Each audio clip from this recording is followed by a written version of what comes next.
ஸ்ரீமதே ராமானுஜாய நம. நாராயணியம் 37வது தசகம். இது 2வது ஸ்லோகம். பூமி பிராட்டியினுடைய புலம்பல்னு புரிஞ்சுக்கலாம். எப்படி இருக்குது ஸ்லோகம்? ஆஹா துர்ஜன பூரிபார மதிதாம்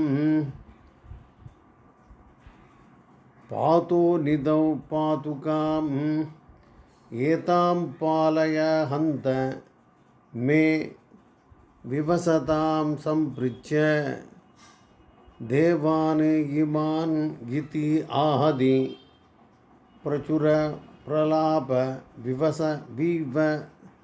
விவசதாம் ஆலோக்ய தாதாமகிம் தேவானாம் வதனானி வீக்ஷ்ய பாரிதः ஜத்யோ பவந்தம் ஹரேஹ. ஆஹா அஹோ அஹோ துர்ஜன பூரிபார தீய மக்களின் அதிக பாரத்தால் மதிதாம் நசுக்கப்பட்டு பாதோ நிதௌ சமுத்திரத்தில் போய் பாதுகாம் விழுந்து அழுந்தக்கூடிய நிலையில் ஏதாம் இருக்கும் என்னை பாலயஹந்த என்னை காப்பாற்றும்படியாக வேண்டுகிறேன். மே என்னுடைய விவசதாம் உதவியற்ற நிலையை சம்பிருச்சிய கேட்டறிந்துகொள்.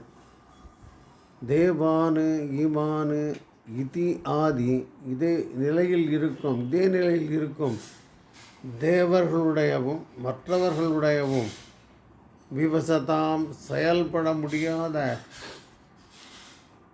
பிரச்சுர பிரலாப புலம்பல்களையும் பிரம்மா மற்றும் பூமியினுடையவும் பிரம்மா மற்றும் பூமியையும் பவந்தம் உன்னை தத்யவ் தியானித்து பாரிதா சேர்ந்திருக்கும் தேவானாம் வதனானி தேவர்களின் வருத்தம் தோய்ந்த முகங்களையும் ஹரியே லோக்கிய பார்த்து வீக்ஷ்ய கட்டாட்சிக்க வேண்டுகிறேன். இதுதான் இந்த ஸ்லோகத்தோட தமிழ் அர்த்தம் புரிஞ்சுக்கலாம். ஆனால் ஒருத்தர் படிச்சுடலாம் அர்த்தம் மாத்திரம் இப்படி இருக்க அர்த்தம். அஹோ அஹோ தீய மக்களின் அதிக பாரத்தால் நசுக்கப்பட்டு சமுத்திரத்தில் போய் விழுந்து அழுந்தக்கூடிய நிலையில் இருக்கும் இந்த என்னை காப்பாற்றும்படி வேண்டுகிறேன். என்னுடைய உதவியற்ற நிலையை கேட்டறிந்துகொள். இதே நிலையில் இருக்கும் தேவர்களுடையவும் மற்றவர்களுடையவும் செயல்பட முடியாத புலம்பல்களையும் பிரம்மா மற்றும் பூமியையும் உன்னை தியானித்து சேர்ந்து வந்திருக்கும் தேவர்களுடைய வருத்தம் தோய்ந்த முகங்களையும் ஹரியே பார்த்து கட்டாட்சிக்க வேண்டும். இதுதான் இங்கிலீஷில் அர்த்தம். Let us see the sloka once again. Sloka reads like this. Aha durjana buribhara matitam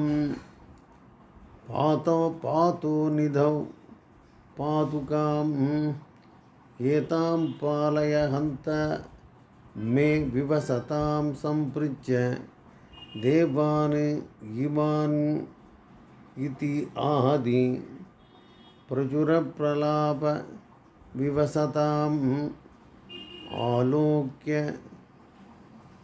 Dada மகிம் தேவானாம் வதனானி வீக்ஷ்ய பாரிதः தத்யௌ பவந்தம் Hare தத்யம் பவந்தம்